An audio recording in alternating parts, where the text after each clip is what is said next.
नमस्कार दोस्तों। Horror story तो सबको पढ़ना पसंद है या कहानी सुनना भी पसंद है। तो हम आपके लिए एक हॉरर कहानी लेकर आए हैं। उम्मीद करती हूँ कि आपको ये कहानी अच्छी लगेगी। छोटे से गांव में सुरेश और मीना की शादी बड़े धूमधाम से हुई थी।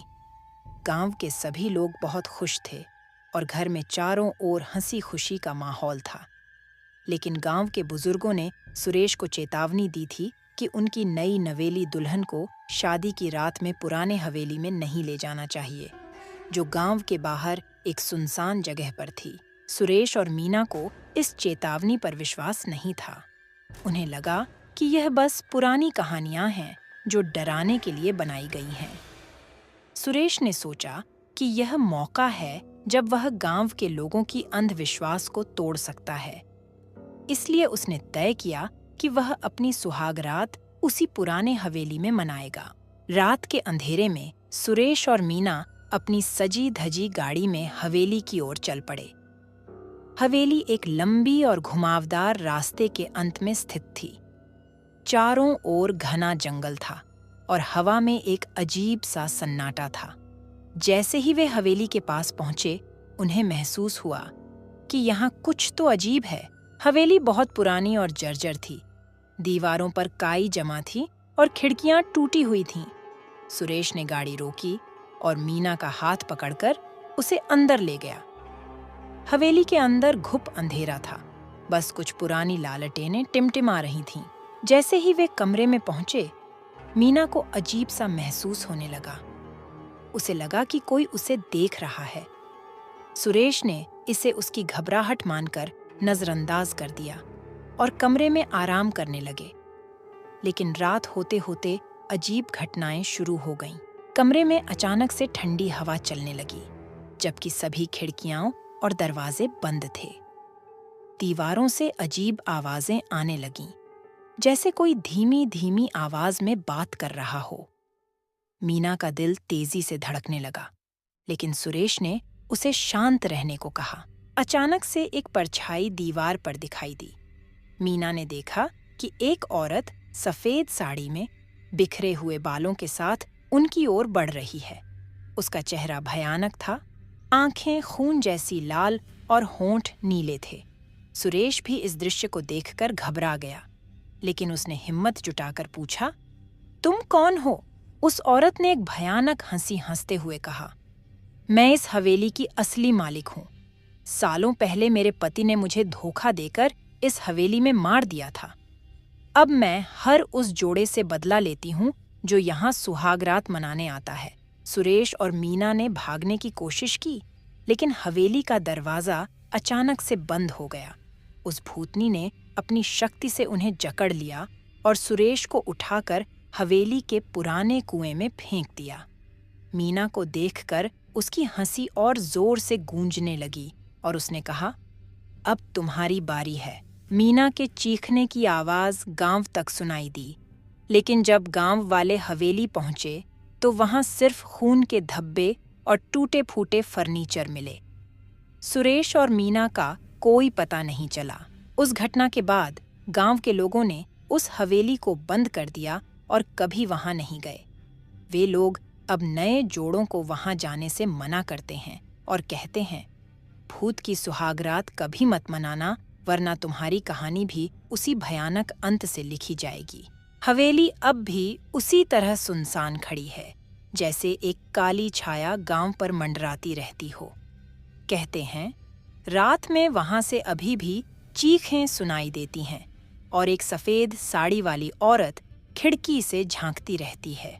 कुछ वर्षों बाद गांव में एक नई घटना घटी।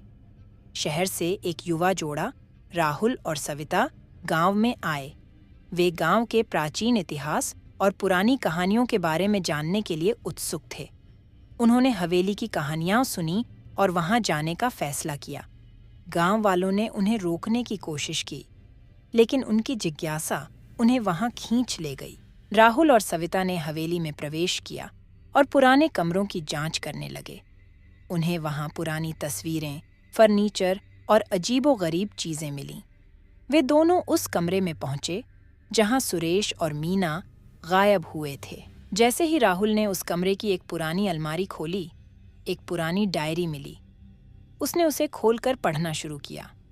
डायरी सुरेश की थी, जिसमें उसने अपनी शादी, हवेली में आने और भूतनी के बारे में लिखा था। डायरी के आखिरी पन्ने पर एक भयानक सच्चाई थी। सुरेश ने लिखा था कि भूतनी वास्तव में एक निर्दोष महिला थी, जिसे उसके पति ने धोखे से मारा था। राहुल और सविता को समझ में आया कि भूतनी की आत्मा केवल न्याय चाहती थी, लेकिन उसका रास्ता गलत था। उन्होंने निर्णय लिया कि वे भूतनी की आत्मा को शांति दिलाने की कोशिश करेंगे। राहुल और सविता ने गांव के पुरोहित से मिलकर एक पूजा की योजना बनाई। उन्होंने पुरोहित की मदद से हवेली में एक बड़ा यज्ञ किया और भूतनी की आत्मा को बुलाया। भूतनी प्रकट हुई और उसने राहुल और सविता से पूछा कि वे क्यों आए हैं। राहुल ने कहा, हम आपकी पीड़ा को समझते हैं। हम आपको शांति दिलाने के लिए यहाँ हैं।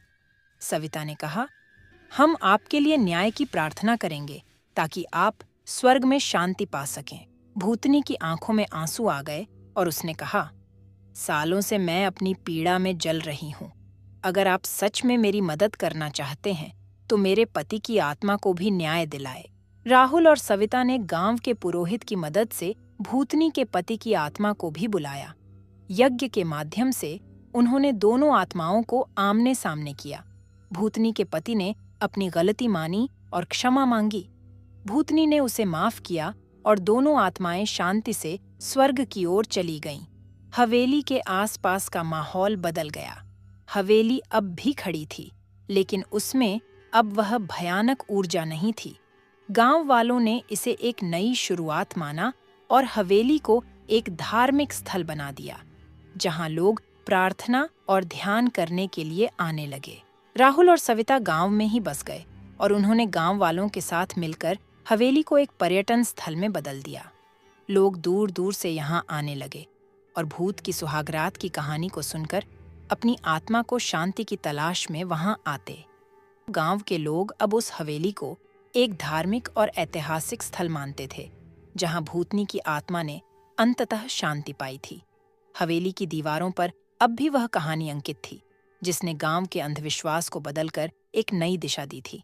और इस तरह भूत की सुहागरात की कहानी ने गांव में एक नई रोशनी की किरण फैलाई, जो आज भी वहां आने वालों को एक महत्वपूर्ण संदेश देती है। न्याय और शांति की तलाश कभी बेकार नहीं जाती। समय बीतता गया और हवेली एक प्रसिद्ध पर्यटन स्थल बन गई, लेकिन हर कहानी का एक नया अध्याय होता है। एक दिन हवेली में एक और रहस्यमयी आगंतुक आया। उसका नाम था अर्जुन। वह एक प्राचीन वस्त्रों का विशेषज्ञ था और उसने सुना था कि हवेली में कुछ दुर्लभ वस्त्र छुपे हुए हैं। अर्जुन ने हवेली की जांच करने का निर्णय लिया। उसने रात के अंधेरे में हवेली का दौरा किया और धीरे धीरे उन कमरों की तरफ बढ़ा जहां पहले रहस्य और भय का डेरा था। उसने महसूस किया कि यहाँ कुछ तो है जो अभी भी अज्ञात है। अर्जुन ने एक कमरे में प्रवेश किया जहां दीवारों पर प्राचीन चित्र बने हुए थे। उसने देखा कि एक चित्र के पीछे कुछ छुपा हुआ है। उसने चित्र को हटाया और एक गुप्त दरवाजा पाया। दरवाजा खोलते ही एक तहखाना सामने आया। तहखाने में उसे कई प्राचीन वस्त्र, आभूषण और दस्तावेज मिले। इन दस्तावेजों में एक पत्र था जिसे हवेली की असली मालकिन ने लिखा था। पत्र में उसने अपनी मौत से पहले की सारी सच्चाई लिखी थी और अपने छुपे हुए खजाने का रहस्य बताया था। उसने लिखा था कि यह खजाना उस व्यक्ति के लिए है जो उसकी आत्मा को शांति दिलाएगा। अर्जुन ने ये दस्तावेज राहुल और सविता को दिखाए। उन्होंने फिर से पुरोहित को बुलाया और एक बार फिर यज्ञ की तैयारी की। इस बार उन्होंने हवेली की असली मालकिन की आत्मा को पूर्ण मुक्ति दिलाने के लिए पूजा की। भूतनी की आत्मा फिर से प्रकट हुई, लेकिन इस बार उसके चेहरे पर शांति और संतोष था। उसने कहा, आप लोगों ने मुझे न्याय दिलाया और अब मेरे खजाने का सही उपयोग करेंगे। मैं अब हमेशा के लिए मुक्त हो रही हूँ। अर्जुन, राहुल, सविता और गांव वालों ने उस खजाने का उपयोग गांव के विकास और गरीबों की मदद के लिए किया। हवेली अब एक शांति और समृद्धि का प्रतीक बन गई और इस तरह भूत की सुहागरात की कहानी एक सुखद अंत पर पहुंची, जो आज भी लोगों को यह सिखाती है कि सच्चाई और न्याय की राह पर चलने वाले हमेशा विजयी होते हैं। तो दोस्तों, अगर ये कहानी आपको पसंद आए तो हमारे चैनल को सब्सक्राइब करें, साथ ही बेल आइकॉन भी दबा दें और अपने सभी दोस्तों को शेयर करें।